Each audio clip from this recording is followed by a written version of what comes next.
Would we all stand for the pledge? I pledge allegiance to the flag of the United States of America and to the republic for which it stands, one nation, under God, indivisible, with liberty and justice for all.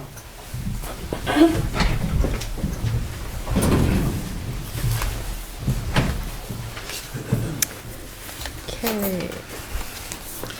Heavenly Father, we beseech your divine guidance in this meeting. Keep us ever mindful of our obligation. Grant us, dear Lord, wisdom, tolerance, and courage, that we may well serve our county and fulfill our trust. Amen. I'd like to make the motion that we approve the minutes of Tuesday, March 28th. Second. Discussion? Roll? Hambley? Yes. Harrison? Yes. Sweattick? Yes. Okay, do we have any public comment regarding pending resolutions? If not, we will move on to resolutions. Andy Conrad, County Engineer. And we do have Andy this morning. Good morning. Good morning. I have 7 resolutions for your consideration this morning. First is the necessity to close River 6 Road to replace culvert number 33. Second is also replace a culvert number 37 on River 6 Road. And finally, another culvert, 41 on River 6 Road. We're getting ready to pave, so we're replacing the culverts. Fourth is authorizing a change order, the final change order for the contract for the chip seal from 2022 between Medina County and Melway Paving. And number 5 is authorizing change order to Melway for the County Spec 402 project. Number 6 is authorizing us to participate in the ODOT winter contract for road salt for next year already. And number 7 is accepting and awarding a bid for pavement marking throughout the county. All right, move to approve the 7 resolutions. Second. Any discussion? I just want to say, I as a resident of Montville Township, the coordination and announcements that come out from your office, they are helpful. I'm sure not everybody sees them, but it is helpful to get an update that that information or projects are underway. So. And just, I'll take a minute of your time, just passing down for you, here's one for Rhonda, is my annual report, kind of a status of our infrastructure, our funding, just where our expenditures were, those type of things. Just a couple things to bring your attention.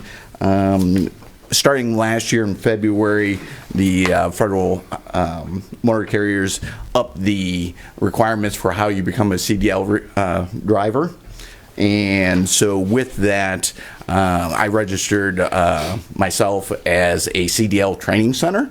So we have gone through the process and we have successfully trained somebody to get an existing staff member that wanted to be a backup plow driver. So he was able to get his CDL through our office. And then I did show some bridge data. We're replacing about 5 bridges a year. We have 281 bridges on our inventory. So I was very successful in getting 4 large federal grants, pushing over $3 million to replace 4 bridges, and those are coming out in 2023, 24, 25, and 26. So that'll be a big help for us. But I just encourage you to kind of look it over, and if you have any questions in the future, let me know. All right, I saw on the transportation bill, state transportation bill, they did change the force account limits, although they kind of tweaked it a little bit, I guess, to make it a little bit... we're still digesting the language, exactly what we can and can't do. They did up the force account limits, but there was some language in there that we can't subcontract or bid any portion of that project out. So if we wanted to set beams on a bridge, Yeah. I believe the language excludes us from hiring a contractor with a Just crane to come in and set the beams. Yeah. So it's What did they put the limits up to? they raised it to well, it depends on what type of work it is. Right, okay. So in the townships, it was a wholesale change. It's both townships, counties, and the municipalities that all got a much-needed increase in the force account limits. Well, it's been like 20 years. It was in 2003, so yes. The force count limits, just so you're aware, is what we're able to do with our own employees and our own material and our own equipment. And the price over the last 20 years, obviously, due work has increased significantly, but we have not had a force account adjustment to allow us to do the work. So this kind of got us caught up to about where we were 20 years They ago. did put the language in to allow it for an increase based upon was it? Industry. Industry, Yeah.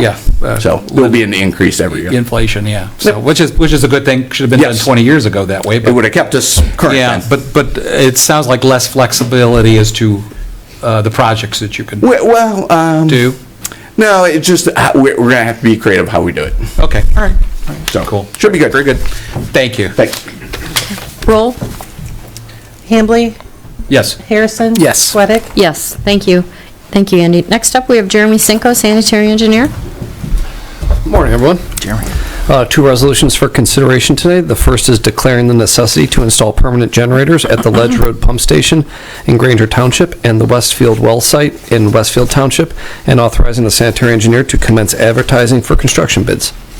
The second is authorizing change order number 2 for the Medina County Spieth Road Pump Station Generator Improvement Project. Just so you know, that is just extend the contract time. Our automatic transfer switch has gotten delayed yet again. I think we're waiting about a year and a half on this thing, so. All right. Move to approve both resolutions. Second. Any discussion? Roll? Hambley? Yes. Harrison? Yes. Sweattick? Yes. All right, thank you. Thank you, Jeremy. Next up, we have Bethany Detler, our economic development director. Good morning. Good morning. One resolution for you this morning, approving the Community Reinvestment Area Agreement and Community Reinvestment Area Compensation Agreement for South Town Center LLC. This is a $5.5 million investment in Montville Township. Move to approve. Second. Discussion? Roll? Hambley? Yes. Harrison? Yes. Sweattick? Yes. Thank you. Very good. Thank you, Bethany. Next up, we have Holly Muir, human resources director.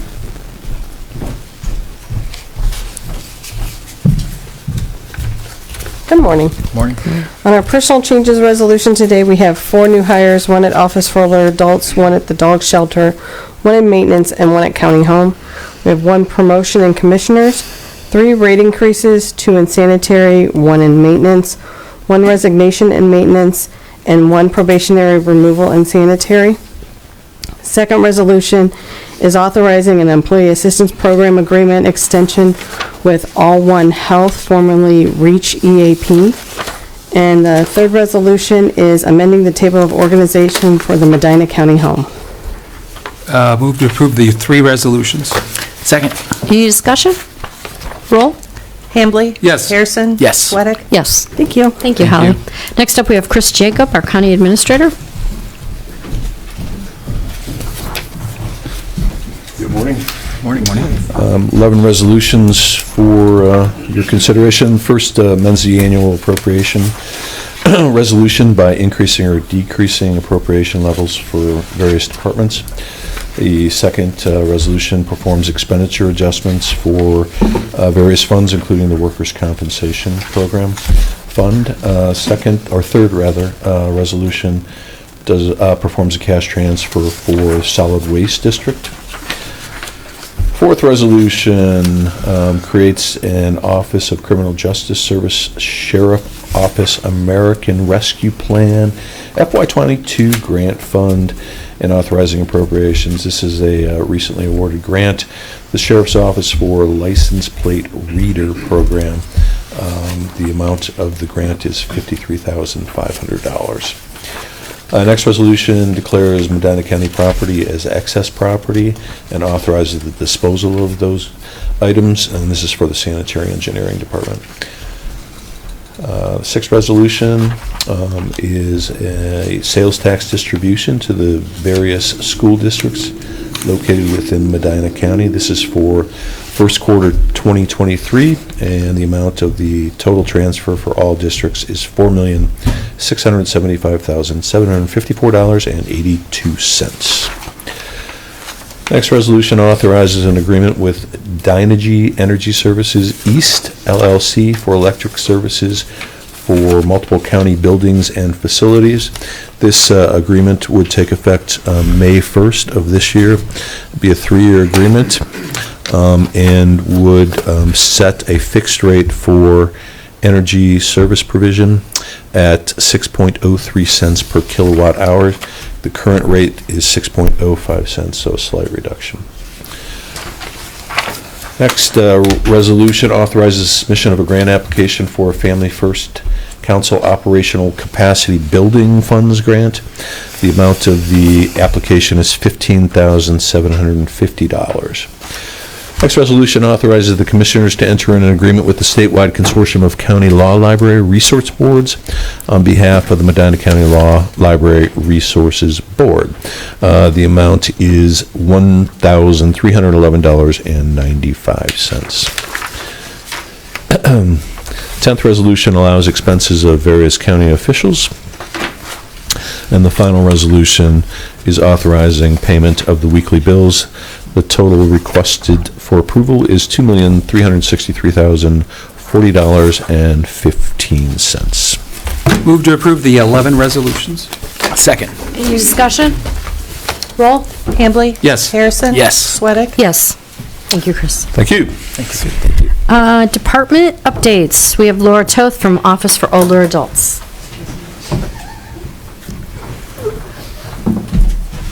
Good morning. Good morning. We are very busy at the agency working on projects, mainly preparations and arrangements for this week. We worked on temporary kitchen space during the upcoming kitchen renovations, just planning for it.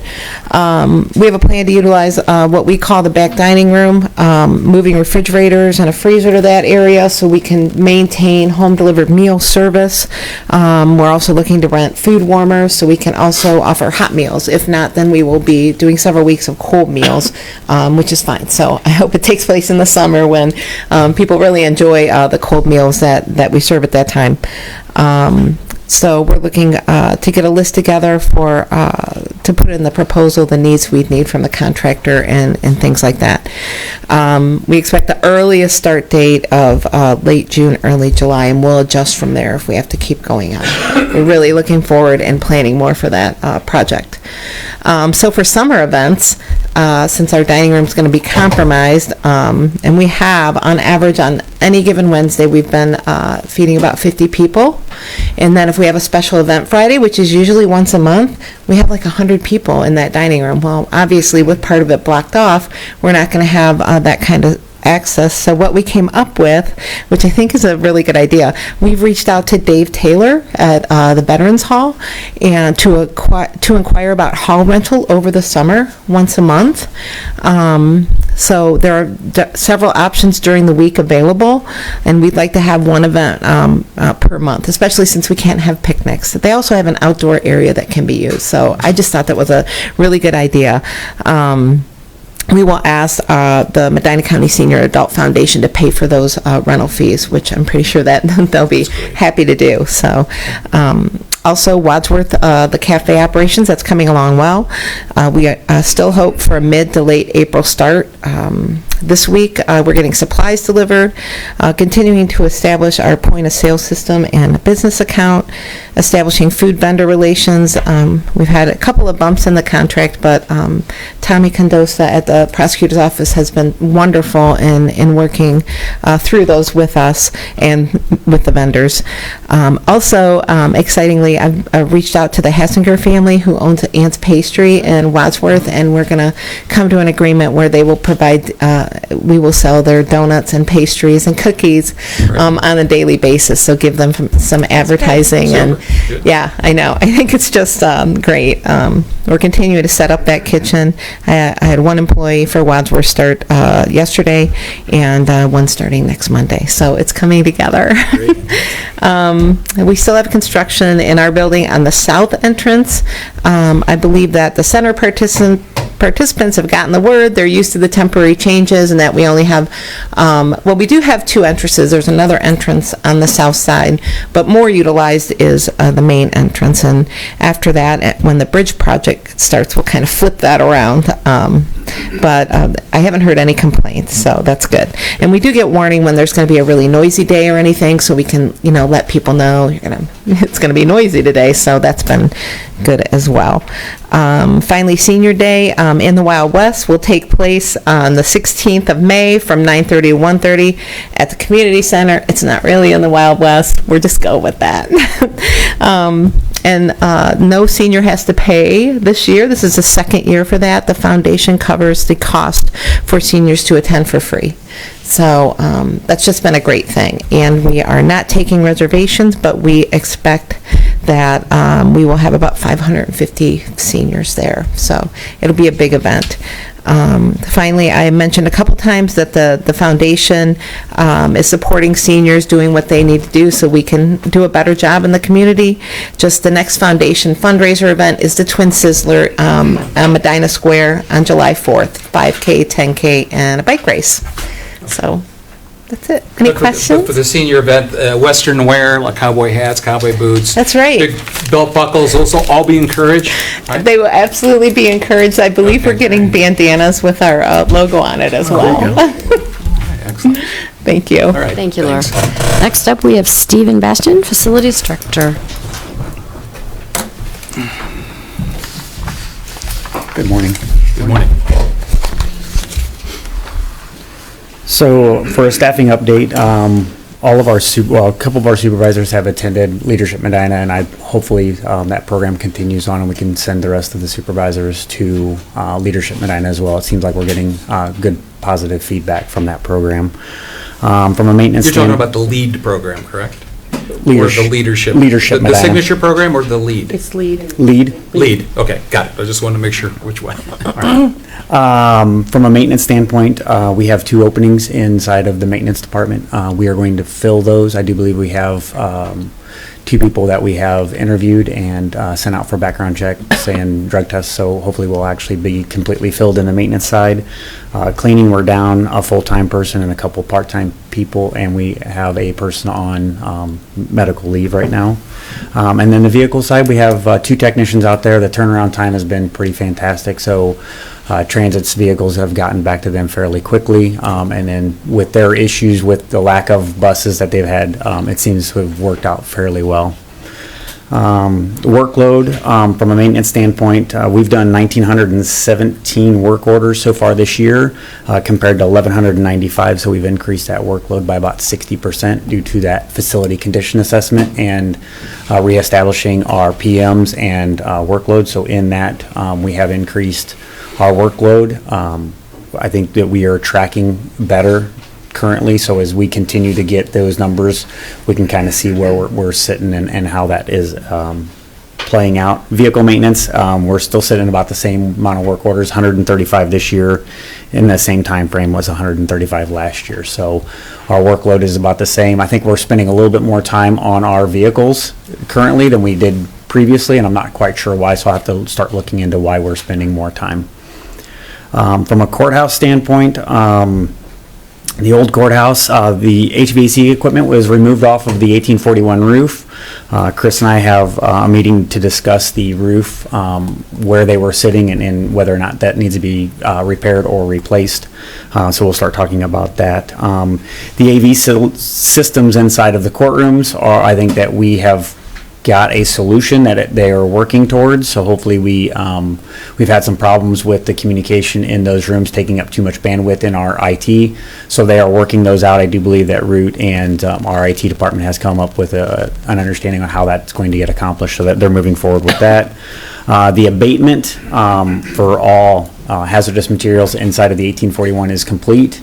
Air quality tests have been given or accomplished and completed, and results have been given, so we're clear on air quality and things like that inside of the 1841 building. And then walls have been being framed on the 2nd and 3rd floors. They started painting, so we are at that level. The benches have been installed for the courtrooms and hearing rooms, so all of that is being done currently. From a capital improvement standpoint, I'm just going to go over projects. The 72 Public Square, we were looking at the facade and windows being degraded. That facility and condition assessment was done by Brightly and Alpha. It was also, we had a more thorough investigation done by ECS, and the estimated cost to do all of the repairs with the tuck pointing was about $487,000. We have tabled that as of right now. We will continue to review that as we move forward in time and evaluate the necessities of that compared to all the rest of the projects we have going. 4046 Medina Road, where the OSU Extension Office is going to. We are still in those phases. Painting is being done. Carpet should be done. We have some doors that'll be coming in and being installed, and then their move should be happening in the next few weeks as soon as the furniture arrives. I think the furniture is due in at the end of this month, early May, so that'll be happening. The administration building's north staircase, the concrete was placed last week on the stairs. That will need to be cured. As soon as that is done, they will start putting in the, all the masonry will start to happen. And then once the masonry is done, we will put temporary hand railing up, and then that will open, but there will still be a lot of work left to do. There's still a lot of things that have to happen on that staircase. Hand railing has to be measured to be put up, and capstones and things like that all have to be measured once it's complete enough to be measured, so that'll be happening. County home boiler and VAV systems, they've been installed. The controls have been installed, so we now have viewability of all of their systems at the county home, so we will be capable of seeing that. We will be getting training on all of the control systems very soon for us and our technicians. Engineer's rooftop unit replacement, it's 80% done, so at the engineer at 791 West Smith, we have, we're waiting on some dampers to be delivered. They should be here middle of this month. Engineer roofing repair, we have fixed all of the wet spots, but we still have a couple leaks that we are investigating. We're not sure where we're getting those at. We had one next to a roof drain that I do believe we have fixed, but we'll continue to evaluate their roof as well. The sanitary engineer's offices are being renovated. The demo is complete, and they were starting to look at putting in the mechanicals and building the walls back up to where they need to be from Jeremy's area. Farm and Soil Administration, the rooftop units have the replacement there. All of that equipment has been ordered. That delivery date is December of this year, so those equipment will not be here until then, and we'll start planning on when those will get replaced. Let's see, highway engineers, the boiler and VAV AHU out at Andy's facility are coming in. They should be getting installed this month. So the air handler and condensing coil will get installed out at the highway department. Their fire alarm panel will be getting replaced as well. That quote has been signed and is out for waiting for installation. So I think we'll have a meeting on that later today to find out when all that will be taking place.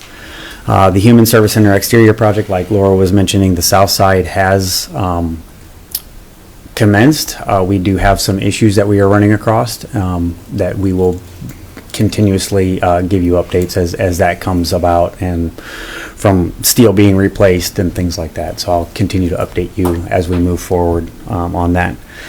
The jail chiller boiler VAV, we did find some control issues. The units don't want to play nice with the new control system that we've put in, so Gardner is replacing those at their own cost, about $37,000. So they are eating that and updating our controllers accordingly. So again, timeline is about 8 weeks before that equipment can arrive, before it gets installed, and we'll start seeing that building a little bit better. Jail's rooftop replacement. The delivery of that equipment is January of 2024. So the 5 rooftops, I apologize, 5 rooftops that'll be on that building will not be here until January of this next year. The jail parking lot, they've remobilized. That has started as of, I think they mobilized late last week, and they are there tearing out the, it's It's not the employee portion, it's the portion behind the fence where they store all of their sheriff vehicles. So that parking lot is the next section that will be done. Then they'll be moving into the employee parking lot, and then they'll be moving to the front visitor lot in succession. So we'll be moving that direction. Jobs and Family Services rooftop unit was ordered. That rooftop unit will not be here until April of next year. So this time next year is when that is due to arrive, 4 or 5 of 2024. The Jobs and Family Services lower parking lot needs to be replaced, and we'll start discussing that and how we're going to move forward with those things. Juvenile Detention Center rooftop replacements, rooftop units, those are expected to be delivered in December as well. So 12/10/2023 is when those are going to be coming on board. The Veterans Building expansion is in design phases. We're waiting for mechanicals to come in so we can start having discussions about what those costs are going to look like. I know we've got funding set aside. We'll kind of align those two up of what we think it is and how much was set aside for that. The facility condition assessment, which has been done, was leading into our predictor software. That predictor software is, there was a problem in the integration in it. There was a step that was missed, which has caused us to have a few issues on it providing the proper information. Brightly is going back through and taking it back to that level and putting the proper information and going to put it back out. So we're a little bit delayed on that, but it's still happening, just so you are aware. I will have that predictor hopefully up and running in the next couple months. Okay. Okay. All right. That's all Any I got. questions? Great, thank you. Thank you so much, Report. Steve. Yeah, that's great stuff. Very good. Thank you. Okay, we have a couple of commissioner resolutions. First, we have a resolution proclaiming April 2023 as National County Government Month. Move to approve. Second. Discussion? Roll? Hambley? Yes. Harrison? Yes. Sweattick? Yes. Next, we have reappointing a member to the Medina County Advisory Council on Aging, and we are appointing Mary Ann Rogers. Move to approve. Second. Discussion? Roll? Hambley? Yes. Harrison? Yes. Sweattick? Yes. Okay, do we have any public comment? Okay, next we're going to move on to discussion session, and first up, we're going to talk about the EMA agreement. Oh, okay. Do we want to start with that, or do Sure, we want to let's start with that. Oh, okay, all right. So we hit NOACA first. maybe. Oh, you wanna go to I was gonna NOACA? say, we. All right, let's do that wasn't NOACA on the Can we list. do NOACA first? That's fine with me, Yeah. Yeah. Because EMA there's, was the first on my list. I know. here. Yeah, Bethany and then Andy have an interest in this one as All well right, as well, some and others. it's- And Mike being here, Lyons with the prosecutor's office. probably. it's a intermittent update too. I think there've been a couple developments Yeah. on the climate action plan since our since the last meeting I attended, at least since our last discussion. But most significantly, I guess, at the board level, there was there has been an executive committee meeting called for this week to address the developments of the kind of reinsertion of the climate action plan language into that OWP, the overall work plan for the year. And just to kind of refresh everybody's memory, that was the meeting in March, earlier in March, where certain interests were pushing to reinstall language, I guess, against the recommendation of the NOACA staff. The question that's been raised, and I guess is going to be discussed at the executive committee meeting this Friday, is whether that complies with NOACA's mandate, both federal mandate and also kind of the expectations of the way that the organization operates. There was an opinion from the council that I circulated, I think, to both of you, that reflected, while the committee language is what was restored to the overall work plan, those committee actions are recommendations, not legislation. And there's just some lack of comfort, I think, at the staff level and the legal level on just the way that whole undertaking happened. And the Medina County votes there, along with Lorain, Lake County, and Geauga, all opposed the way that was undertaken, but we just didn't have the votes to stop it. So I'm not sure what's going to happen as a result of this follow-up conversation. There's been some pushback from the powers that be in Cleveland and Cuyahoga County saying the board has acted and there's no cause for delay. But among the issues that were raised that I think are noteworthy in the council summary were the kind of the competing obligations that elected representatives have when they serve on the NOACA board. Because you have, obviously, we all have our first and foremost obligation to our constituents, but you have to couple that and kind of balance that against the obligation you owe to the regional planning organization. And if NOACA is going to have, a function and continue to be relevant to regional planning, then it does need to be a regional organization, which is the point that I tried to make at that March meeting. So I don't know where it's all going to shake out, but I think that's kind of the update. And I know there've been Bethany attended a Business Advisory Council committee meeting. There was some other discussion along the lines of climate action. I don't know if you want to weigh in on those. You kind of shared a detailed update, but maybe you could. Yeah, that'd be great. Not to put you on the spot. Sorry. So the Business Advisory Council met in conjunction with a number of their other advisory councils, and this issue wasn't on the agenda, but it was in Grace's report, and that seemed to take up the bulk of the conversation. There were people, obviously, who are, very much in favor of moving it forward quickly, because this does seem to be the policy now that NOACA is taking. As Grace indicated to the committee, she thinks that the majority of the region supports climate action planning. They will have a climate action plan in place by December, and that in order to do the work of a climate action plan, it's apparently imperative upon NOACA to change behavior. I did ask her about the engagement process with our business community, and because we have been trying to get them down into the business community just to talk about it, and she said that they're planning to work on their messaging first before they engage with anyone. I spoke up and suggested perhaps you ought to do some focus group meetings with smaller groups in a controlled setting to get their feedback before you just decide what the message is. Basically asking them to work their plan around the desires of the people in the community that they're serving. That did not get any response, so I'm assuming that is not going to happen. They're in the process of hiring a consultant to try to help them determine said messaging and work on engagement and outreach. So it's going to be interesting to see how the work at the executive committee level combines with the outreach plan.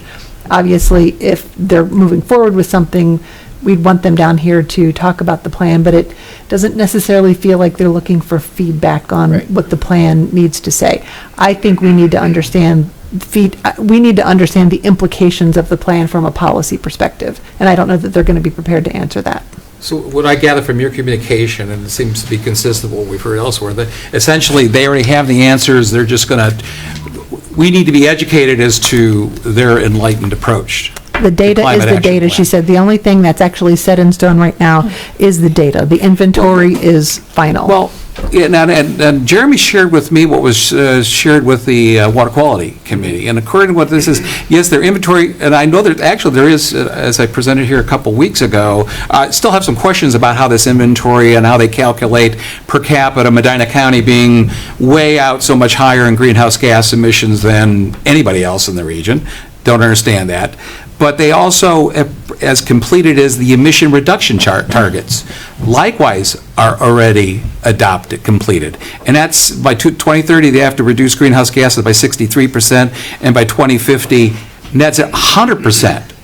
100%. That means no carbon greenhouse gas emissions. And that they're saying that has been adopted? That those are the goals that are essentially we can't question? When we first heard about it in December at the Business Advisory Council, she presented those goals as the goals, as if they were final. So I don't know if the board actually voted on them at some point. But that's not... Yeah, and that would be before my time. Well, they were purporting that it was guided by the federal government. As far as I know, that is not an established goal required by metropolitan planning organizations. As far as I know, there's no other planning organization that has formally said, our region, we're going to be, by 2050, down to 100% reduction. And when I looked at they have their baseline inventory, they already say what the next steps are. basically it comes down to stationary, they're talking about stationary fuels use, which means our homes. And basically they want, in other words, nobody will have a gas-powered heating appliance, water heaters, anything gas-powered. Everything has to be electric. It appears, which is kind of interesting.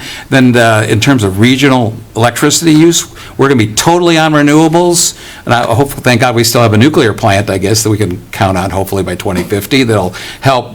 But there'll be like no gas-powered generation. And then now we start talking about on-road vehicles. That means there will be no gas-powered vehicles. Everything will be electric. And so that actually is what they're planning on? She didn't address the specific goals in this meeting, I guess because they had already addressed them in December. She said the only thing that is absolutely done at this point is the greenhouse gas emissions inventory.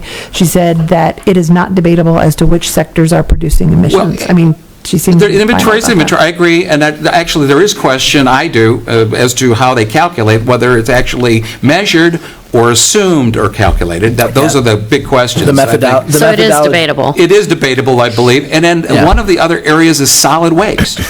We're going to have 100, and solid waste, as Jeremy and all of us know, it does produce greenhouse gases. That's the nature of it. How do we do 100% reduction and produce no garbage? The only thing I can think is like, we get rid of all people within Northeast Ohio, the 5 counties, and there won't be any solid waste, and everything will be fine. Or the Don't forget the Scandinavian cows. model where you burn it for electricity and efficiencies. Well, no, that will produce greenhouse gas, and Right. But there'd be no garbage, so that part would be covered. Well, I think if we located in Wayne County, which is outside the 5-county region, we could achieve 100% reduction, but putting all our, I guess, all the greenhouse gas emissions in Wayne County. Well, I'm sorry. One of the board meetings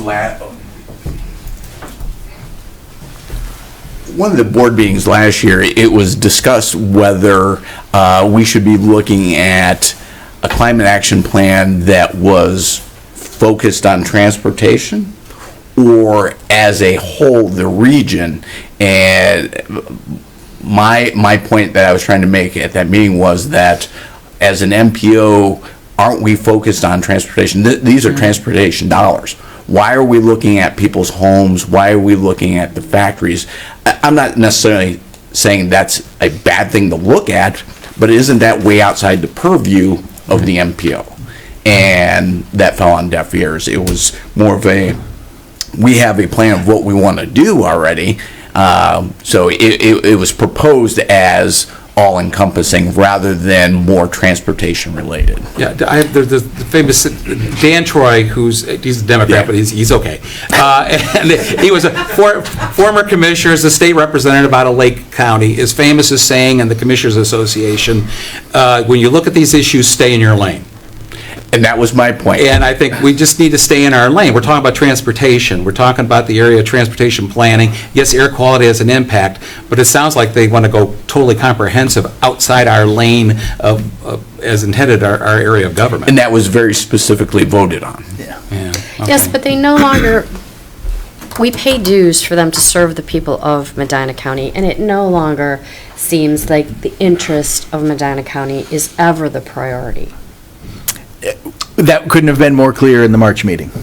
Now, I know there has been some discussions around about talking with Lorraine County, and they're looking at, as I think it's been public, Erie County. They have a planning organization as well, as whether they could combine. Should we outreach, have some more discussions with Lorraine County Absolutely. regarding combining our efforts? I know it's a heavy lift. It requires, as we've done the legal analysis, and this is maybe before Mike, even when Mike was around, Mike Lyons, requiring the governor's approval, the General Assembly approval, as well as Federal Highway has to all approve. But we still, it's kind of complicated because it involves air quality and water quality, but it could still be done. The question is, maybe we ought to be having those discussions. With the events of the last 3 months, it's time to investigate the heavy lift, even if it is heavy. I completely agree with that. But just from a standpoint of seeing the writing on the wall for how certain powers that be, and I keep going back to that term,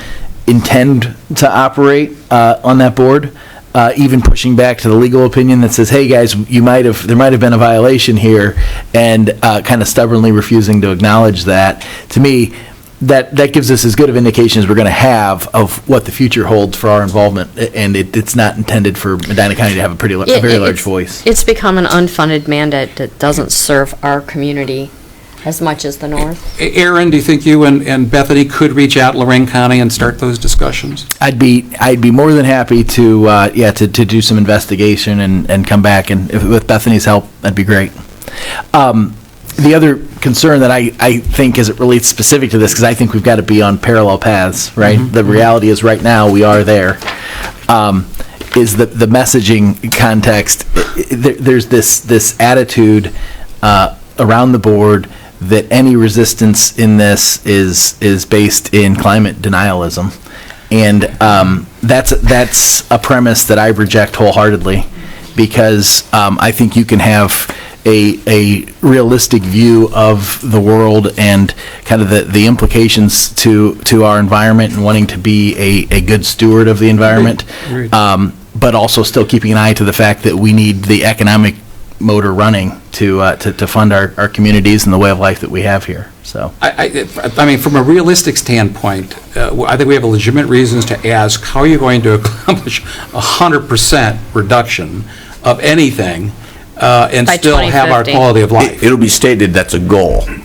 yeah. And what happens if you actually achieve it? I mean, Right. that's my fear. So you better adopt goals that are actually, you really want to achieve. Be careful what you ask for.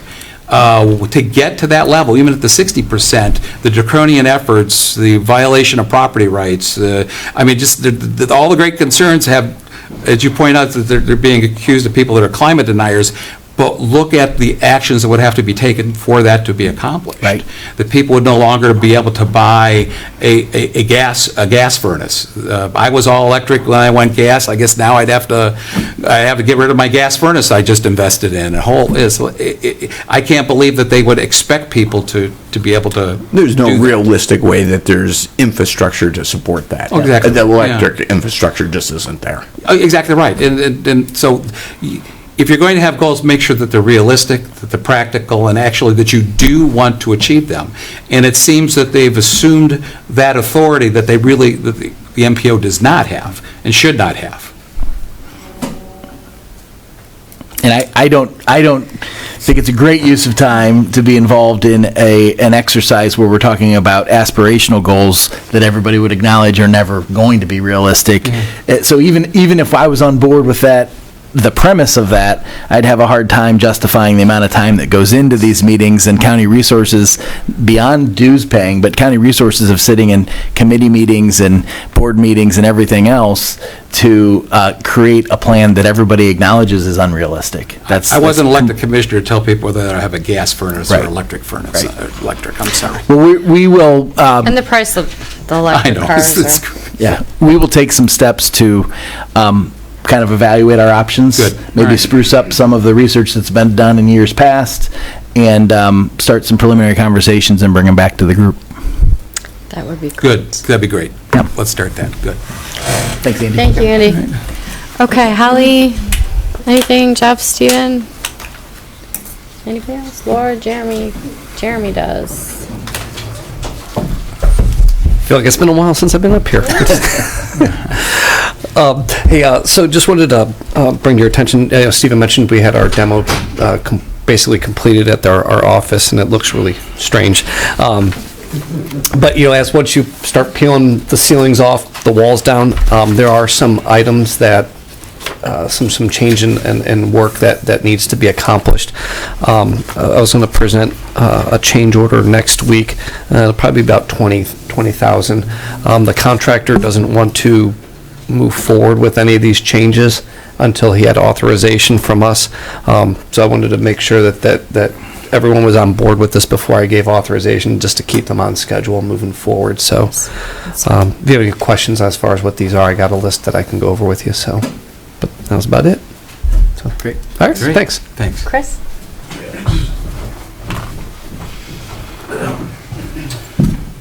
Thank you. Several weeks ago, Skip Cyprus from the Metropolitan Housing Authority came and made a presentation with one of the JFS staff members to talk about the homeless fund and the administration of that fund.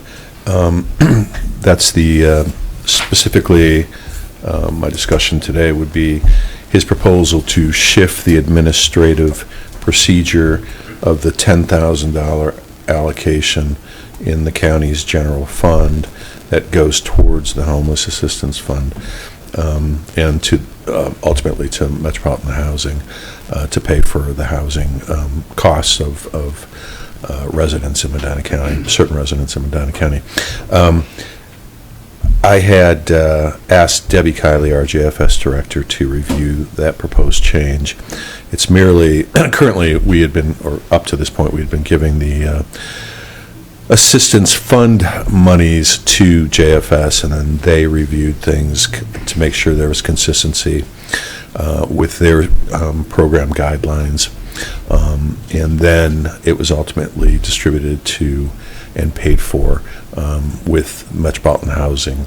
The request has been made to streamline that process, and that we would just take that $10,000 upon proper invoicing and pay directly to Metropolitan Housing. And they'll still be working with JFS to ensure program standards. I don't see any obstacle in the way in terms of us making that change.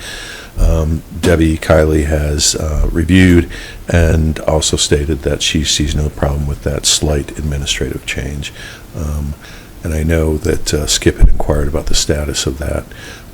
So I would ask, just from an administrative standpoint, if we may go ahead and process things with the new proposed guideline. I'm fine with that. Okay, that's all I had then. Thank you. I think the Metropolitan Housing also kick in some additional dollars into that fund? Yes, since I think his presentation to this board, his board has also authorized an additional $25,000. And that is in combination with a $45,000 FEMA allocation, $16,000 Community Housing Impact and Preservation Funds, and the $10,000 from this board. So. Yeah. Okay. I think it's a good cooperative movement. Okay. It really is. Good. Thank you. I'll notify him with the change. Great, thanks. Did you have anything? Nothing. Okay, anybody else? All right. Now we can talk about EMA. Now we can talk about EMA. Let's go Now, for it. as some know that we've been going back and forth for the last couple months. We have an agreement that we sent out in February to the local jurisdictions, and in discussing with a number of elected officials and so forth there, I think many of them are largely unaware as to the issues or what the reasons for some of the changes that are communicated. And I know the last EMA Executive Committee meeting, there was a proposal discussed, and you and Aaron had suggested bringing it to the board, which is good. And I want the opportunity to identify, I think publicly, we need to identify some of the issues that we're trying to resolve with this, and to have hence a proposed amended agreement even to that to deal with some of those.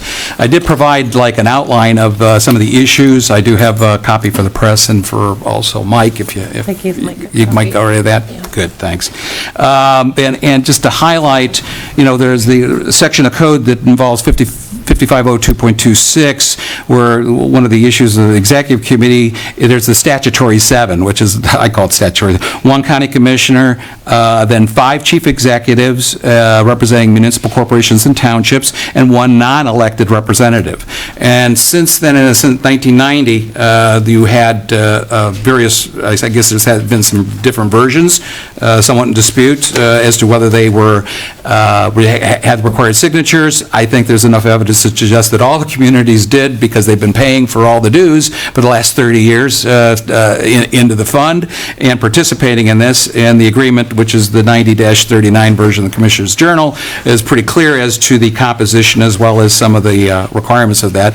There was another version that was sent to us, a 1990 letter to Buck Adams from the state of Ohio. It had a slightly different version, but still the same composition of involving 2 county commissioners, 1 non-elected elected representatives selected annually by the Board of Commissioners, 3 members chosen by a majority of cities, 2 members chosen annually by a majority of the townships, and 1 member chosen annually by a majority of villages. And then that there shall meet and so forth. And so that agreement's out there, but they're all consistent. Then we have a Medina County Emergency Operations Plan that's been in effect, continues to be in effect. The likewise still talks about the composition of 2 commissioners, 3 chief executives representing cities, 2 trustees, and 1 village member entering an agreement, and 1 non-elected representative. And so one of the issues that this amended agreement is intended to resolve is the lack of a formal roster. EMA have very inconsistent into who's voting and who they represent over the last number of years. We've made a number of inquiries as to who the members are, who do they tend to be. You think in any statutory body that would be pretty evident, but the response back from the staff was that practically speaking, it's those who are on the EMA board are known to by our staff and board members. In other words, we know who they are, and we really don't have to have a list, and that's not acceptable. But we've known over the period of time there's a number of appointments that have been somewhat of a problem. Ralph Copley, who's a great guy, he's a councilman, was fire chief for a number of years, served on there, and so forth. I was a commissioner, as my first 18 years, I'm the longest serving commissioner on the EMA Executive Committee, and I've been there. He is a great guy, but he was elected in 2014 on Wadsworth City Council, and he was appointed as a non-elected, so he was no longer qualified to be there.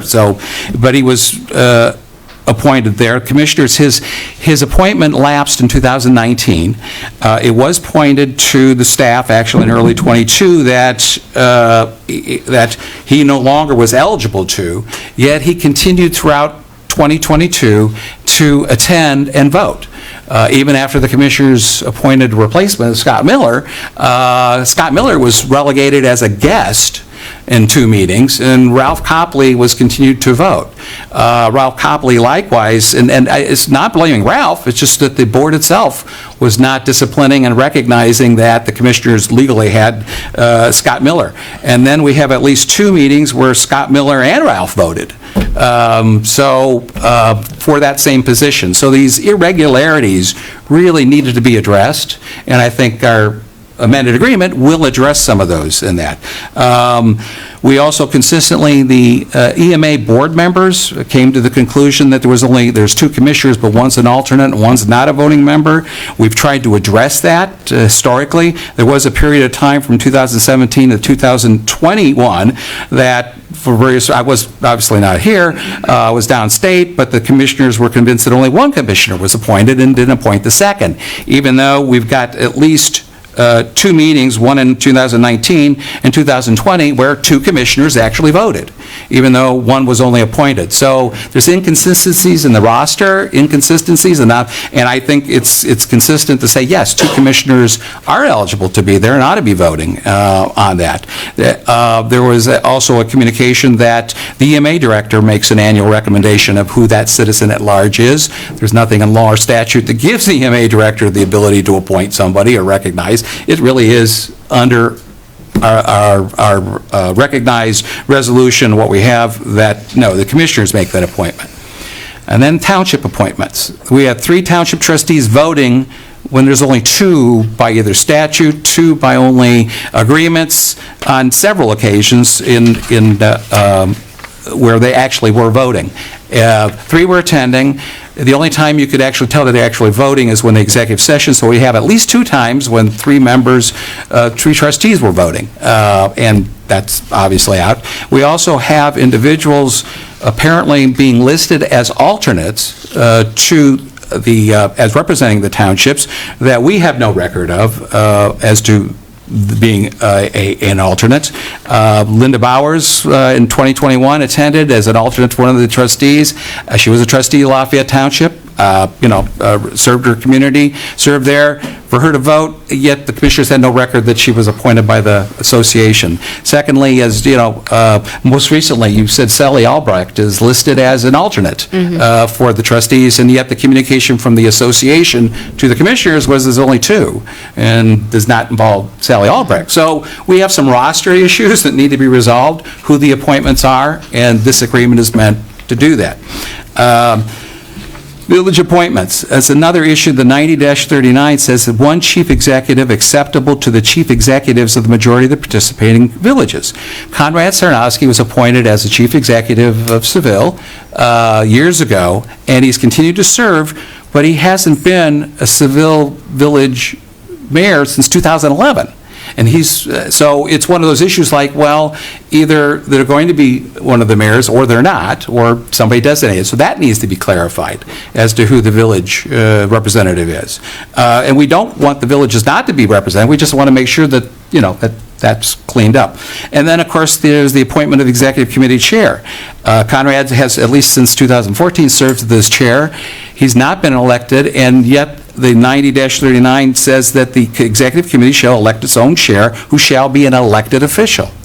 So there's all these things that were intentional as the design of the EMA executive committee that, in effect, has not been followed. So I think that issue needs to be resolved.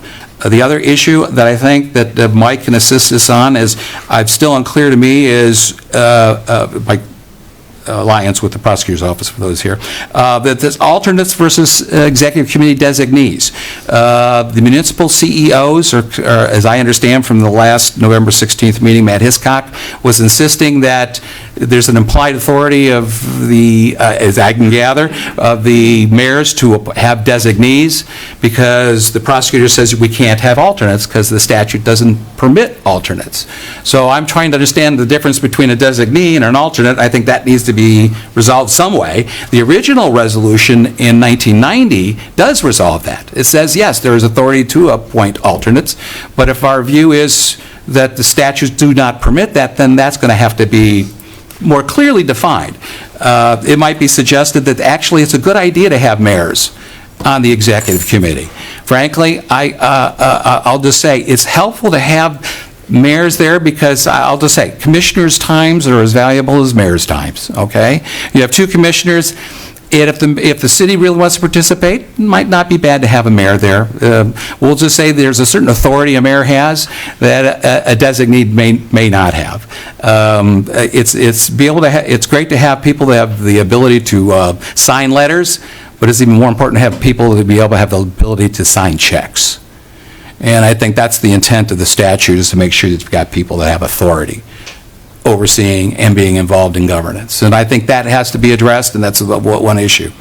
The other issue that I think that this is going to address, and this is a little bit more, I know this is rather lengthy, has to do with the lack of communication on our capital plans, particularly the Heather Hedge property versus the originally it was a proposal for the capital grant program, and I know we've gone. Yeah, Go ahead. I was going to ask you on some of these points, were these commissioner minutes? Yeah, these are all commissioners' minutes. Yeah, okay. yeah, these are commissioners' minutes. So, the Heather Hedge project, and a lot of people are unaware, in 2016, there was when I was in the state legislature, Buck Adams had always wanted basically a facility for EMA, for training and for the equipment and so forth. I was a legislator. I said, we got a capital grant program. Let's go after the money. We were unsuccessful in 2016 for the Public Safety Training Center, tactical rescue equipment storage, but 2018, Christina and the board came back together, came back with a great proposal. They had hired an architect to draw up some drawings and say it was going to be over on West Smith Road, which is fine. Location's probably not as relevant as what the facility was supposed to do. All the square footage, it was supposed to be about 15,000 square feet, 6 drive-through vehicle bays, wash area, training rooms, all this in a multi-phase. We were supported. We got them $400,000 and the grant, and then 2 years later, They hadn't spent that, but they upped it once again and asked for an additional of $1.7 million. Now, they were given another $400,000 for this project to add to the additional $400,000. And I know I made comments like, well, they weren't successful. They wanted $1.7 million. So they got $400,000, and I was thankful, it was myself and Darrell Kick and Larry Oboff, particularly the president of the Senate, was very, very instrumental in us getting this additional money. As I indicated in records prior, in my district, that was in 2018. It was 2018. It was my number 2 project. In 2020, it was my number 3 capital project. And there was other projects ahead of it, McDowell House and the Weymouth Community Center and all these. But in a long list, in capital budgets, you have a long list of projects you want. And as anybody here knows, that they don't all get funded, and there's a higher priority. And even so, I publicly listen, here's this is really important to us to get this done.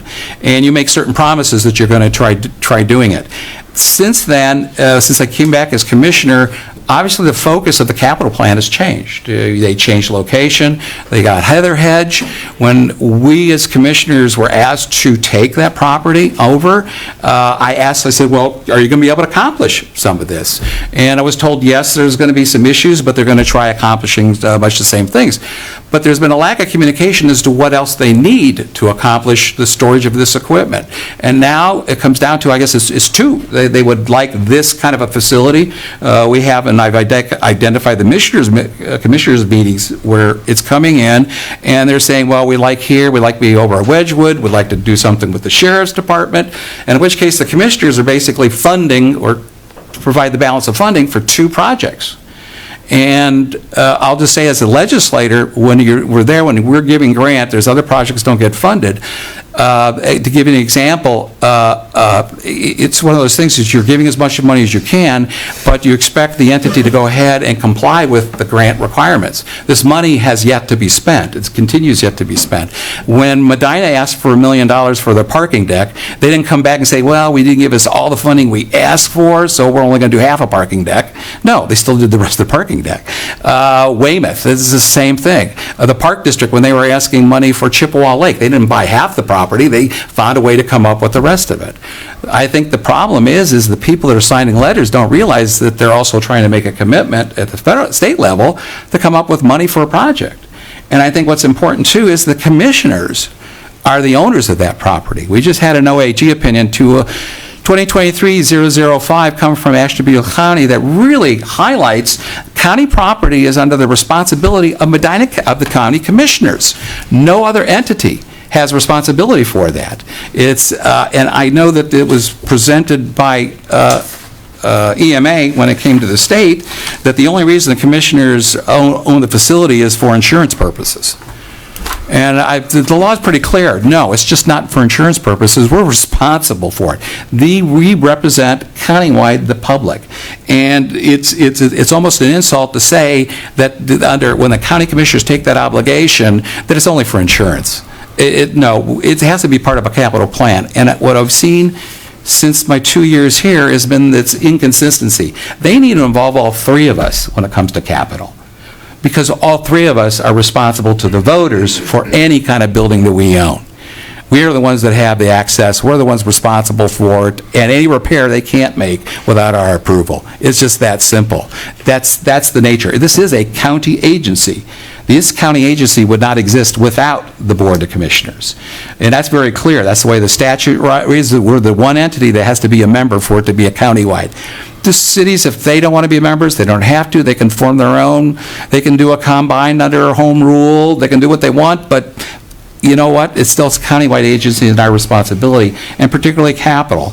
And so the reasons I put in some of these elements in this plan is to make sure that these necessary projects, I'm fully supportive of capital projects for EMA, of being able to provide that equipment and so forth, but they have to work with the Board of Commissioners and not just say, here's the plan, here's what it is. I asked in 2021, I think it was, I have documented when I asked, 2022, excuse me, March 9th, I asked EMA Executive Committee, the staff, and for clarification on what their capital needs are. Because the issue came up when this money was not spent for this project, whether it could roll over another cycle. This is borrowed money at the state level. They get really, really upset when that borrowed money doesn't get spent the way it's supposed to get spent. And thank God, I'll just say, for Colleen Swedick, for Dennis Hanwell, and for Robin Lawbaugh, advocating that this money would get rolled over with Sharon Ray and Daryl Kick and Mark Romanchuk, because there were questions being posed. How come this money's not spent? How come this is not the project that you're funding, you're asking for us to continue? It's just not automatically, because I saw, in the 6 years I was there, I saw capital projects not get funded, not get rolled over, because they weren't being accomplished. It's borrowed money. And they were asking for another 2 years. So we're now on a timeline now. We have to spend this money accordingly. Unfortunately, for whatever reason, when Daryl Kick and Sharon Ray's offices made arrangements to go and visit the Heather Hedge facility, they showed up on a Friday morning, middle of the morning, late morning. There was nobody there in December of '21. Nobody. They couldn't contact anybody. They contacted Dennis Hanwell and others and go, how do we get hold of EMA so we can see this building and get an idea of the project? And there was, I guess there was an issue with spam or some email or something. I don't know how it happened, but there was never a follow-up.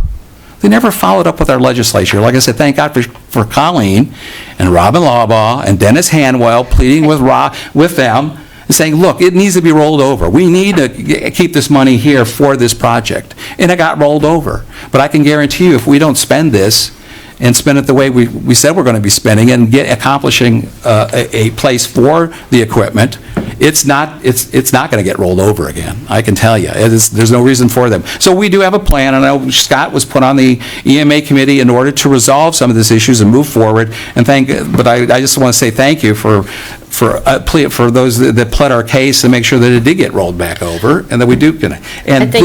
I think there was an assumption that the rollovers had got automatic approval, and they do not. They do not. And I know that some people want to say that, and some of the executive committee members that, oh yeah, we'll just roll over. It's like, no, that's not the way it works down there. When you got money and you've been sitting on it for 6 years and haven't spent it, and you're denying projects from getting funded that are coming in your front door, it's very tempting for any legislator to go, yeah, okay, you didn't do what you said you were going to do? Well, we're going to give it to this group over here, who just as needy and just as deserving for that support. So I'm sorry, that's not a good assumption. We do have some budget issues that we need to talk about, and that this agreement deals with that. We do have that amended agreement that involves the undivided local government fund. This reduce that, because we're basically, as you know, we paid this past year, we're 51% of the local match. Likewise, we have an issue of indirect cost charges. There was a time, according to the minutes, was able to review them, most recently been able to get them, that there was a period of time that they were pushing back on paying for the indirect costs.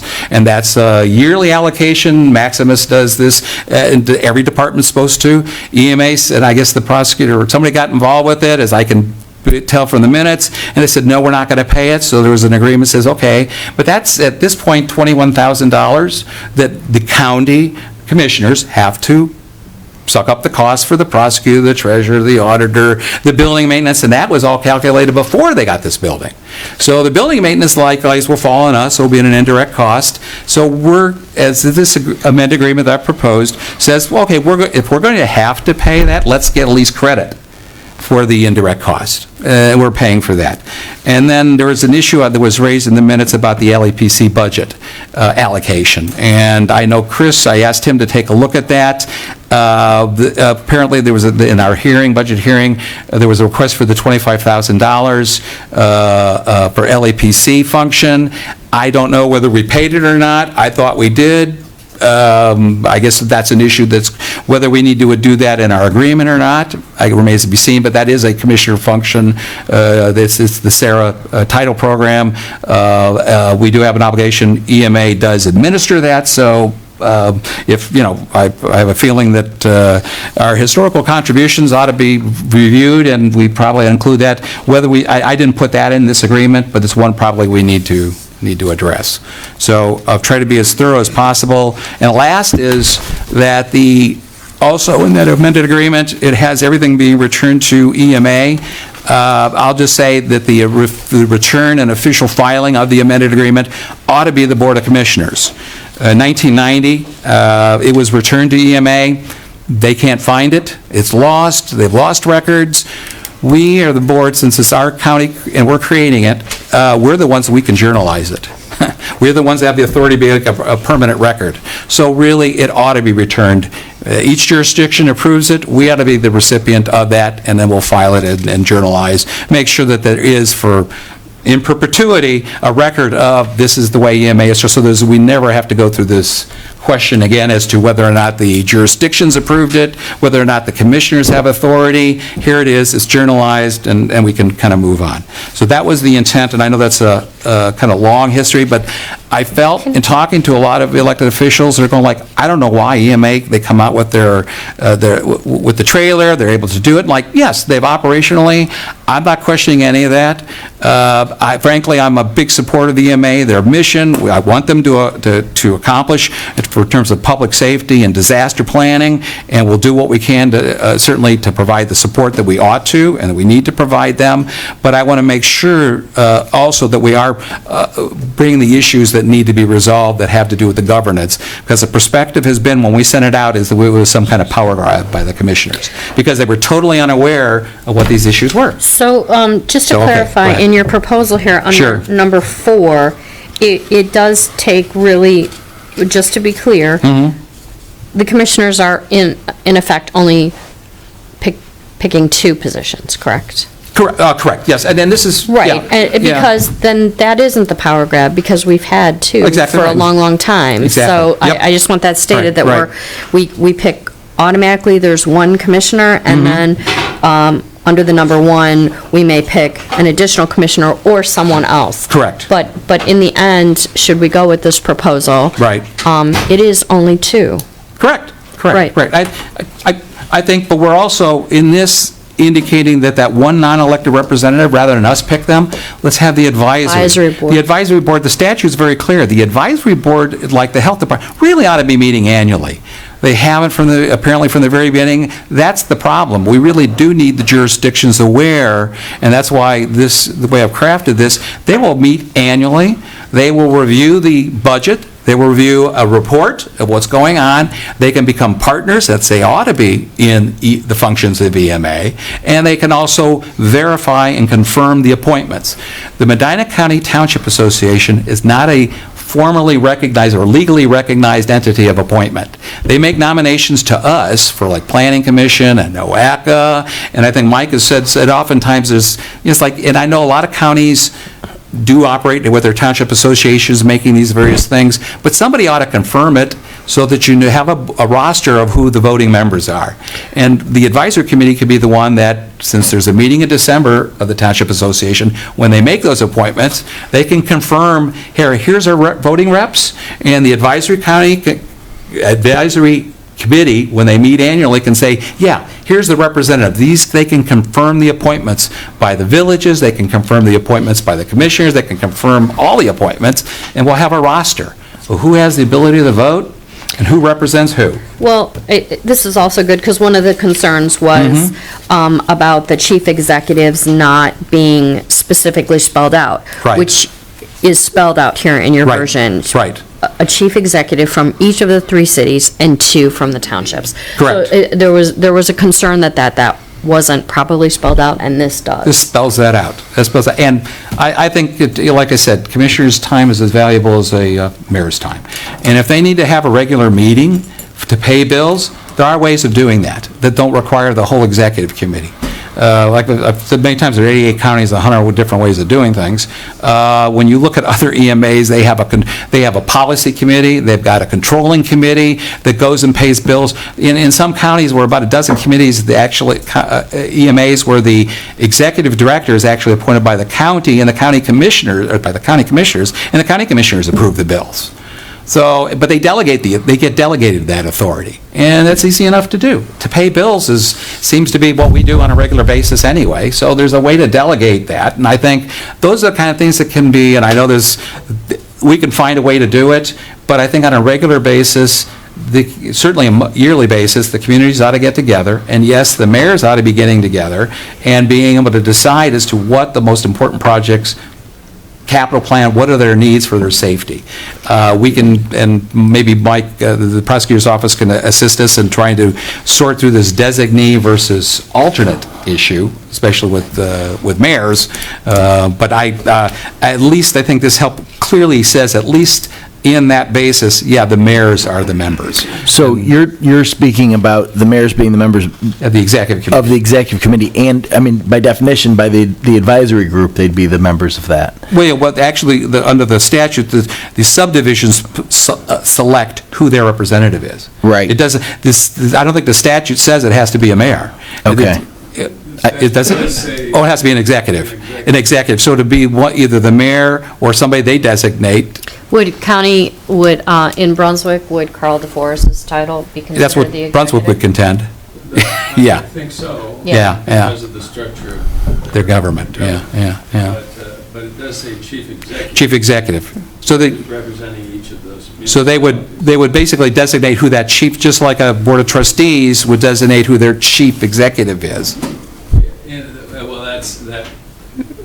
For that purpose. With a municipality. Yeah. I think it depends on the structure of the municipality. Right, So if right. they have a mayor, that is the chief executive. Right, yeah. So in the case of Brunswick, they have a city manager. Right, Who yeah. functions as a chief executive. Yeah. And the statute does not, and the statute makes a significant point of it being elected. Chief elected, yeah. So I think in the case of the municipalities who don't have a city manager form of government, the mayor would be the chief executive. Yeah. I don't think they could designate someone else to be the chief executive. Right. Yeah. So that is, I think, is difficult to overcome. Right. To vary from the statute. Yeah. And this is a policy-making board. It's not just a perfunctory function. Yeah. So, I think it's difficult to come up with a justification for alternates in that context. But could they not designate, delegate some authority, like bill paying, to another entity? That's a different subject. I think that we have to look at that. Okay, all right. As another mechanism, maybe some internal governance rules. Right, that right. They could assign the periodic approval of payment of bills Yeah. to a subcommittee. Because the issue, as I understood from the minutes, reviewing it, is occasionally you'd have barely a quorum, and they needed to pay bills.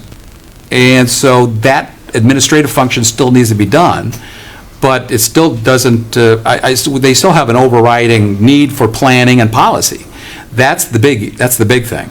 And so I think there's got to be a way that administratively they can help take care of that they don't have to meet monthly, of all the mayors and the commissioners and all that, to deal with some of those bigger issues that maybe could be done on a less regular basis. Yeah, that, I have not attempted to. Okay, I know. Bill paying. Right. But I understand your question. Well, that's why I've said this is a draft, this is a proposal. We can kind of flesh out some of the others, how we're going to accomplish that. This is my best attempt, at least, to try to, after going through all the minutes of all the time that I wasn't there, after I left in 2015, I've been able to at least identify now, okay, some of these things need to be resolved that I think have created some issues. Well, and I look at the role of the advisory group as being the missing link. Yeah. And I say that, I guess, maybe just to qualify that a little bit. I'm certainly the new person on this board, but also on the executive committee, and I've only attended a couple meetings there. But it is pretty clear in those meetings that there's a dynamic around the table that works well. As you said, this is more of an administrative governance type issue than it is an operational issue. And I think it's important to note that. I mean, a lot of hardworking people there that are doing their best work. On the committee, but that isn't a reason to skip over or gloss over the kind of the procedure that's required. And I look at the advisory group role as maybe, kind of performing that missing link of the function. But if we can do that while preserving kind of the function of the committee, and I think the difference between this version of the draft and the draft that's been out and has been in some cases already approved by some of the subdivisions is that was kind of preserving the status quo, more or less. I know there were a couple versions of that agreement too, but that was really the intent behind it, was to say, well, let's just kind of keep this functioning. But the more we've scratched the surface, the more we've realized we need a little bit more global solution on some of the issues you've addressed. And so I appreciate you bringing those to the forefront. But when we go about addressing those things, I think we do want to be careful to balance the function of that committee as well. And so if there's a way to do that, was there a version of one of the drafts that you had prepared that still made it possible? And I'm gonna say delegate, and I know those somewhat terms of art, but that preserved the ability for, Mayor Hanwell hasn't generally attended. He's had the fire chief attending on his behalf. So I believe there was a version of some language that kind of preserved their ability that you thought was compliant with the statute. I don't think that we had language in the agreement on the appointments that really attempted to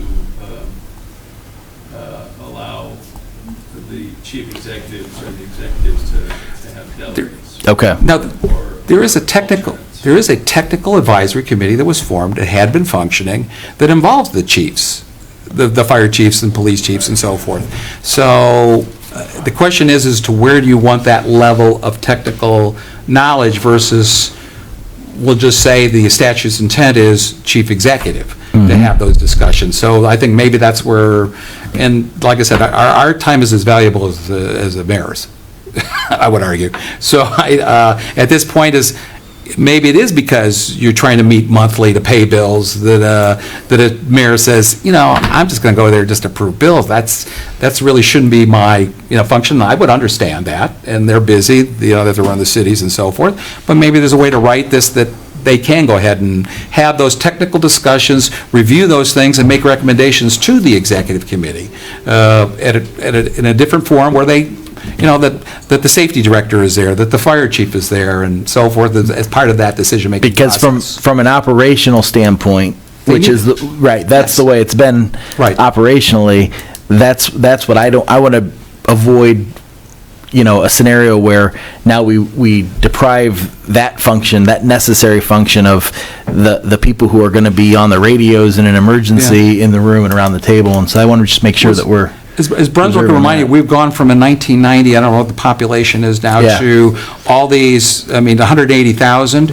We've got full-time departments. We have full-time EMS. We have all these in place that are involved in this, and yet we're trying to have a structure that when we were much smaller, everybody knew each other, and it was those kind of things that you can go through it. So I think, and as well as the laws changed. So I think that now's the time to update it for the 2.0 to be able to make sure that maybe there will have to be that division between the policy, the executive committee, and some of those other technical issues that have to be resolved. Which is probably even a more comprehensive overhaul than what we've got in front of us now. Like I said, I want people that are there that can not only just sign letters but also sign checks. Yeah, as part of the resources necessary to accomplish the mission of the EMA, and that's what I look at.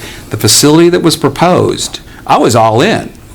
I wanted to see that happen, and Heather Hedge is kind of is somewhere between. We'll get that done, and we are going to have to deal with some of those issues, but if they're capital issues, they're going to have to involve all three of us, but likewise, hopefully the support of some of the mayors and some of the cities, helping us accomplish that. That's why actually in that addition, you have the statutory 7, the additional 5, one of them being the sheriff. Yep, and I think that's a great change. And law enforcement been missing. There are counties, EMAs, that the sheriff is a member. So that's one of the areas that we've tried to resolve recently after Scott no longer on there. We've got is Captain Ross, right? So, involved representing the sheriff's road, it's like, okay, it just makes sense.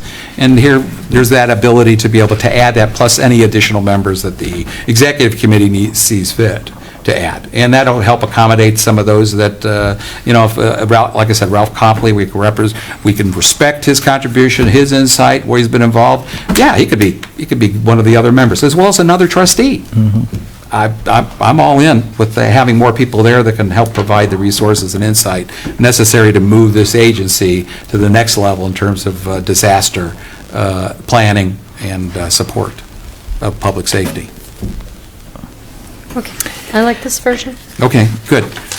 What do you suggest is the next step? I think continuing conversation with the prosecutor's office as you refine it and deal with some of the other issues that we've outlined, like the designee versus alternate issue? Or can that be accomplished other mechanisms? Yeah, I think that the discussion raises, a couple of some of these things we've struggled with. For instance, the alternate idea. Right. And with regard to the primary representatives, the difficulty is that certain statutes allow alternates, but this one does not. Right. So with regard to the primary 7, we don't feel that there is the authority to have alternates. Right. What's the difference between an alternate and a designee I'm not sure that there is. Okay. Actually, I don't think there is, because the law is very clear that, for instance, you as commissioners, you cannot send someone to act on your behalf to a commissioner meeting. Right. So I think the same principle applies to this body, that if someone is appointed, they don't really, and their function isn't just administrative, their function is legislative. So I don't think that that someone can come in the place of someone who has a vote on that board. So I think that's what we've concluded in our discussions. We've debated back and forth on this because we've given the historical functions on the board. We're looking for a way to accommodate the historical way that it was done. But we're finding it difficult to do that. So that goes back to your question, whether we had some language that would have allowed for a designee or something like that. But I don't think that is, we can make that happen. Because of the function of this board, it has the ability to set a budget and then impose that fee upon other communities. I don't think that is the type of thing that we could legally allow for a designee. Okay. That's where we're at with that assessment at this point, which means that everybody's got to step up and because that's what this body is supposed to do, and it does call for chief executives. And just to be clear, that would be the case regardless of if we were adopting a new agreement that incorporates the language of the statute, that's a necessary product of that. I think so, yeah. And we've struggled a lot with trying to come up with alternatives to that, but we feel bound by the statute. Now, in the case of additional members, the statute allows, beyond the 7, allows the manner in which they're chosen to be by agreement. So we have a lot more flexibility with those who are added beyond the 7, and you've done that.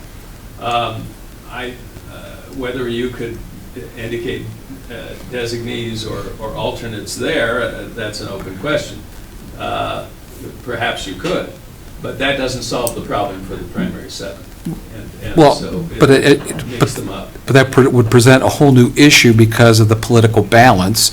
If you're going to have 2 people, a mayor and their safety director from Wadsworth, a mayor and a fire chief from Medina, all of a sudden you've got it overbalanced for the municipalities. And so that presents the issue as to how big you get and whether. Complicated quickly. So it's as to what functions you're trying to achieve with that level of expertise. And that's why I would argue, that's why they have a technical advisory committee, that's why you incorporate then, and if it is just to pay bills, then find a way to delegate that authority for just paying the bills.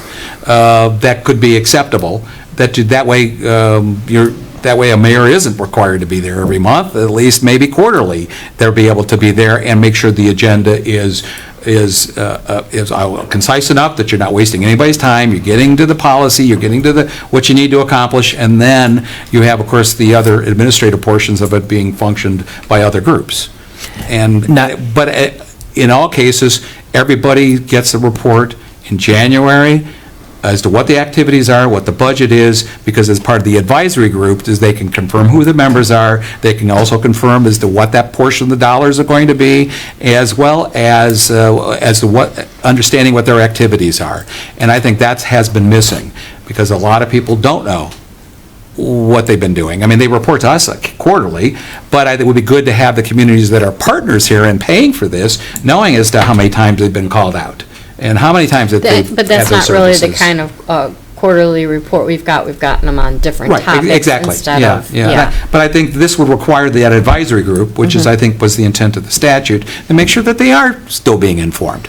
And they're the ones paying the bills and ought to be. And there's that function that is built into the agreement. The technical structure you're talking about isn't Yeah. entirely dissimilar from the evolution of the data board too, which Right. is, I attended a couple of those data board meetings, and you look around the table of elected officials who have, no more business fighting a fire than we do weighing in on an IT decision. Yeah. And so I do think there's a good parallel there Yeah. of I'd like our policy or our philosophy to be to put the experts in the positions where they can perform and deliver on their expertise, and then the oversight comes at the committee level, yeah. whereas you don't have a committee of quasi-elected, there's some specialists in that room, that we all know, who are on the committee just because of unique experiences. Ralph Copley's probably Right. on that list of Yep. people who have a unique expertise. Yeah. But they're kind of wearing two hats, and I do think a better structure, and to the extent we've got to go back through this exercise of getting it approved again, I'd like to get to that ideal structure rather than just something that we know can work. That's where I'd look at that as a model where the technical decisions are made by the technicians, Yeah. and the overall strategy is approved by the political subdivision representatives in accordance with the statute. Yeah, and I think what's importantly too is whenever the executive committee comes back and says, we need a building, we need this structure, and that the members that are there are mayors as well as commissioners and say, yeah, we're willing to put resources in this permanent improvement for those purposes, that it's going to get done. And especially when you're going for grants and it's competitive and your signature is worth something other than just, hey, you'd like to see a project and get some money. No, this is an important need, but it requires coordination and planning, and you have to have the right people at the table making that commitment. Now, it can be, the fire chief, everybody decide how needs it to be, but by the time it gets to the mayor level and city council and everybody saying, hey, we're all going to be part of this is what we need, well, then it's going to then get accomplished within the time frame that's promised. And I think that's important. But having been on the other side of trying to pitch to other state officials that this is an important use of dollars.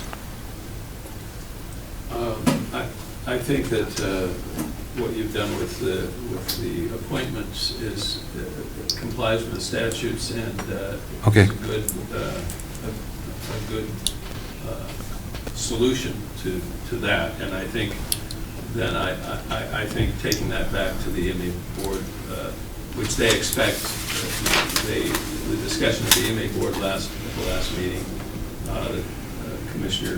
the commissioners said they would need to come back and really make a decision amongst yourselves before they could I think answer those. the language addresses some of the concerns discussed. I think so. I think it does, and I think that some of these discussions about some of the administrative issues might be good to talk with the MA board about too. And perhaps there could be some other language in the agreement that would, we could maybe try to solve some of that administrative. I have some thoughts about that, but we can follow up on that too. One question I had, just for clarity. you had added the language regarding the way you phrased it was credit for the. Oh, indirect cost allocation. Yeah, I gave that to Chris, asked for his input as to whether that makes sense. It's an annual report, and basically it's just acknowledging what the law, since they're a county agency, and I think the interpretation has come since when I was down in the state, has been they shouldn't be paying for it. But there was minutes and indicating that they were paying for it a couple times. Gotcha. And then the prosecutor says, no, they shouldn't be paying for it. And at this point, let's just put it into agreement and agree, okay, we're not going to charge you, but we are going to get credit for that. So when we go to when we go to our jurisdictions saying, hey, we're not only paying the allocated local government costs, we're also indirect support. We're paying for the time of the auditor, treasurer, building, go down the list of that whole indirect cost allocation formula. And that's the intent. Yeah, and that's what I thought it was, but Okay. I wanted to be sure that I wasn't misunderstanding it. No, that's- Because there are some Attorney General's opinions. That's right. that indicate that the county cannot charge in those situations. Well, Yeah. that's what this captures. We ought to at least take credit for it. Yeah, I got you. I'm not saying we're good. Apparently, You're not putting this in to have your, let's say, your contribution credited to reduce your contribution. that's right. We're just taking credit for what we're already obligated to provide that needs to be recognized by those jurisdictions when we visit them, asking them for confirmation. It's just not that annual check we make out for that fund, EMA fund, but it's also these other things that we're paying for that nobody else, Brunswick doesn't have to pay for, Medina doesn't have to pay for, the townships, we do. It's taking credit, more to the point, it's clarity of understanding, because there's been some lack of Yes. clarity on Exactly. how that was getting paid. Exactly. Yeah. So we're, I might tinker with that Please. slightly so that in the future, there wouldn't be any misunderstanding about the Okay. intent of that. Yep. That's fine with that. I'm with you. Okay, all right. Okay, good. And beyond that, to your point, it addresses some of the appointment issues. There aren't but, a handful of other changes in there from what we've already looked at. And like I said, I am of a mind that, it is, and I think the issue was raised at the committee meeting, it is the commissioner's agreement, but I want to take it back to the committee and get their feedback on it as well. But I think the issues that were most important, or at least the ones I heard that were most important at that committee meeting, are pretty squarely addressed by this document. I think some of the issues I have presented here publicly, some of the members are unaware of, as well as the jurisdictions. And I've tried to document everything, my concerns. Unfortunately, I've not been able to be there to voice these. And this is my attempt to publicly demonstrate that there's legitimate reasons why we're making changes and why they're formed this way. So we want to wait till EMA reviews it. You're going to tinker, you said, at EMA, and then have you start going back out to the communities for approval? Yeah, I would like to see maybe a prosecutor's version of this, because you said you have an edit or two to make. Simple. And Okay, sure. I am thinking about the issue of approval of bills, maybe some ideas about. Okay. Something we could talk to the EMA board about. Yeah, if it'd be Which is an additional issue that we really haven't attempted to Yeah. address It was in the minutes, I guess either you or Tommy had made a comment about lack of a quorum, the ability to pay bills, something like, it was in one of those minutes that I read. And it's like, okay, so that needs to be addressed, so I understand. Having been there, sometimes they don't get a quorum, and so, just like sometimes when we get two commissioners, we get one ill and one's out of town, how do we handle this? There's got to be a way to administratively do it. Right. Yeah. Yeah, and it's, the relationship to the county is, of course, addressed in the statute itself. Correct. The EMA is a department of the county. And so we can maybe have a discussion with the EMA board about this idea of the commissioners having some ability to approve payment of bills. Yeah. Subject to the budget that's approved by the Yeah, exactly. pay committee. But that might be something that would give us Well, Just like when you have reoccurring bills such as Yeah. electricity and gas, and maybe have larger purchases, wait for the quarterly meeting, you know what I mean? It's the things that are not routine. Right. Especially like the tactical rescue equipment, they had some Right, bills but there I for mean, that. I mean, for operational Yeah. purpose, you have Right. to pay the phone bill, you have to pay the Well- lights, gas, things of those nature could be for part of the monthly meeting, and then the things outside a standard scope be part of the quarterly meeting when everybody's there, something like that. Right, so we haven't attempted to address that before, but Right. while we're at it, I think we Yep. can give that a shot. I think now's the time to address it. Is it unrealistic to have a little more meat on the bone as far as that's concerned before the next EMA meeting is? Is it? 26th.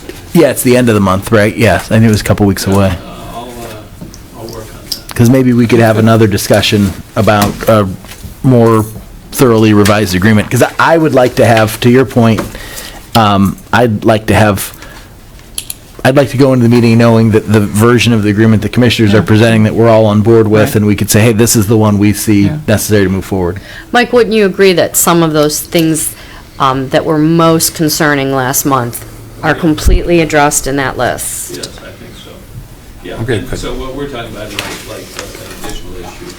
The one added thing that there might be some question about is the language regarding the contribution, but I think we can clarify that slightly just to be sure there's one. Well, I- perceived. You mean And in I- case some future county administrator wants to start charging them again? Right. Sorry. Well, I do like the part where we've added the sheriff versus, because it Making was it a separate appointment for not- there was a non-elected. perception that the commissioners were trying to have more seats, and that was never the intent. Just getting us in statutory compliance was always the original intent. Well, it was easier when the EMA actually didn't own any property, because they basically got a grant for their location within the jail. That was easy. That was what Buck was able to get a grant to help pay for part of that jail. That was Buck Adams. That was the intent. But now that you've got property and now it's under the county's commissioner's responsibility, it adds a certain degree of more complexity and more responsibility on part of the county commissioners. That's why I think it's absolutely important that all three of the board members be aware of any capital plans that involve long-term commitments. Yeah, those are, this all is related to the financial decisions, and both on a higher level, capital level, and on a day-to-day bill paying level. I think I'm kind of talking about both ends Right. of the spectrum. Right. And I think those might be a few things that we want to pick up in the agreement. Okay. I don't, and that may address, I think that's the type of thing that the agreement could have, is some clarity on those issues. So those are some ideas that might be worth looking at. Anything else? Yes, I want to bring up Boston Road interchange. Came up for discussion. We were invited. I was able to attend yesterday, Brunswick Committee of the Whole, special meeting specifically regarding the addition in the transportation budget that actually mandated and written in such a way that there's only one section of interstate highway in the entire state of Ohio that actually applies to, which is between Brunswick and Strongsville, that there's an interchange built. And so obviously expressed, we were opposed to that amendment and how that came about. I shared that. Likewise, they're developing a plan. I assured them we would still be continued to want to be involved and support the city of Brunswick as well as the communities regarding as they move forward. It's a long process. The governor has said 10 years. Could be less, could be a lot more, but at this point, there's a lot of technical issues that need to be reviewed to resolve the issue of the need for the improvement of access to that interstate between 82 and 303. One is, unfortunately, let's face it, Strongsville doesn't mind imposing most of the burden of that interchange on Brunswick, and Brunswick doesn't mind imposing most of it on Strongsville.